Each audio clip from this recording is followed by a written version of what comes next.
when I was invited to consider coming to Charlotte, I had to ask myself some hard questions. Am I qualified to lead a new university in the state's largest city, which is the fastest growing city in the region? To try to answer the question as to whether I ought to consider it, I did want to come back home because I didn't feel I'd quite finished my mission in North Carolina.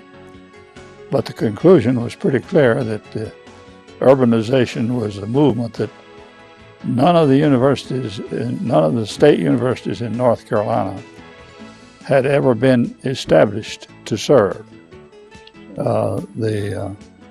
Chapel Hill was the oldest state university. It had a classical orientation. Came into being in the early days along with all the great private institutions. We had any number of institutions that were established as teachers' colleges, women's colleges, African-American colleges, Indian colleges, but no institution committed to urban affairs. And I came very clearly to the conclusion that it was time to organize one institution in North Carolina that was committed initially to urban affairs. In 1969, when the Institute was established, and just very briefly, we did a year study. I chaired a committee made up of faculty from various departments on campus, and we came up with a report. The report basically said that UNC Charlotte should follow the Chancellor Culver's desire that we had a mission dealing with urban. So in that report we justified that, particularly since at that time we saw what was happening in Charlotte, the growth that was just starting to take place. The idea was that this was going to be a organization that would try to bring together faculty expertise from various parts of the campus. And I must parenthetically say that it was very limited at that time. I think we had somewhere around 150, 180 faculty total. So we didn't have depth. And we were going to go out and serve the region with our expertise. We didn't have much of it.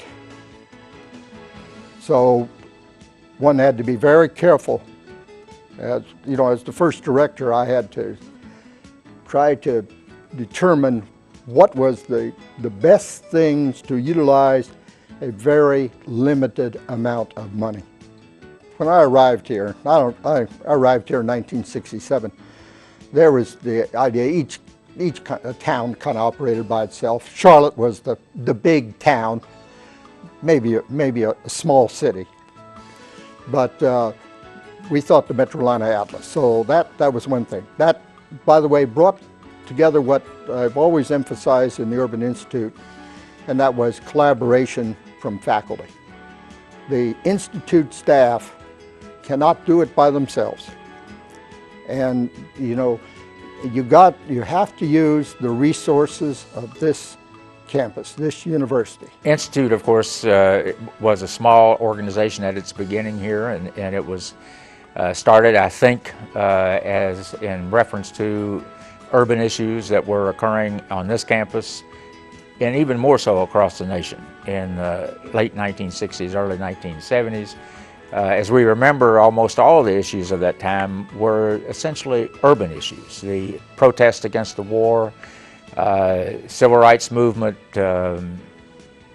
urban issues like poverty, were focused on urban areas, and for that reason I think Chancellor Colvard and Norm Shule and others felt that there was a need to respond for this university, being an urban university, only one designated as such out of the universities in the UNC system, to respond to these issues. And so I think that we have been doing that for 35 years. We have done it in different ways over that period of time. We have had cases along the way where we've done primarily applied research, which I think is what we did while I was director and what the Urban Institute probably is continuing to do. There was a period of time where the Urban Institute was viewed, the director viewed it as a think tank, and it was more in the business of writing issue papers, writing articles for journals, and talking about cutting-edge issues in the urban environment. But I think most of its history has been applied research. And of course, it's simply a much larger organization today than it was then. It's also in an environment that's more competitive than it was then, both in terms of the university, where there are many other institutes today, but also in terms of the community in which we serve. At one time, I think the Urban Institute was the primary, it still may be the primary applied research organization, but it certainly isn't the only one now. And in 1969, it was close to being the only one in the Charlotte and the Charlotte region doing that. Other achievements that I think might have occurred is I believe the Institute was on the forefront of issues as they began to surface in the Charlotte region. We were talking about mass transit years ago. We were talking about the environment years ago. We were talking about different ways of growing in an urban environment years ago. So I think we were out front on some of those issues. We have been asked, why should we be a research university? And if we are a research university, what does that really mean for the region? Well, the why is because we're a public university that requires that we develop and offer programs, instruction, research, service programs that are needed by the public that we serve. The public, the people of North Carolina, but with a particular emphasis on serving the people in our region. We will become a research university by definition if we add the programs that are needed by this region. Doctoral work, the research that undergirds doctoral work. The really good research, though, will be research that connects back into the region itself, in the social sciences, education, as well as in the hard sciences and professional areas. The Urban Institute is an important vehicle for connecting us into the region. It has been from the time it was established. My view is that it's more important today than it's ever been. So the Urban Institute will help us become a research university. Our becoming a research university will call on the Urban Institute to do more. And I think the ultimate winners will be the people that we are here to serve, and that's the people of North Carolina. I was born and raised in Albemarle, just outside of Charlotte, 39 years ago. And so I think for much of my life has been sort of parallel with the growth of the Institute. And so I have seen that growth that has occurred in Charlotte and the surrounding region. And I think as I recall as a child coming to Charlotte and taking advantage of the retail opportunities, the cultural opportunities, there's no question that the growth that has come to this community and to this region has had incredible benefits for us in terms of cultural opportunities, retail, jobs, and so all of that is positive. But I think really the challenges that it has brought to us is really how do we use that growth in ways that doesn't compromise our quality of life as a community and as a region. With so many more people, obviously you've got related issues related to congestion, traffic, also environmental concerns as a side effect of that growth.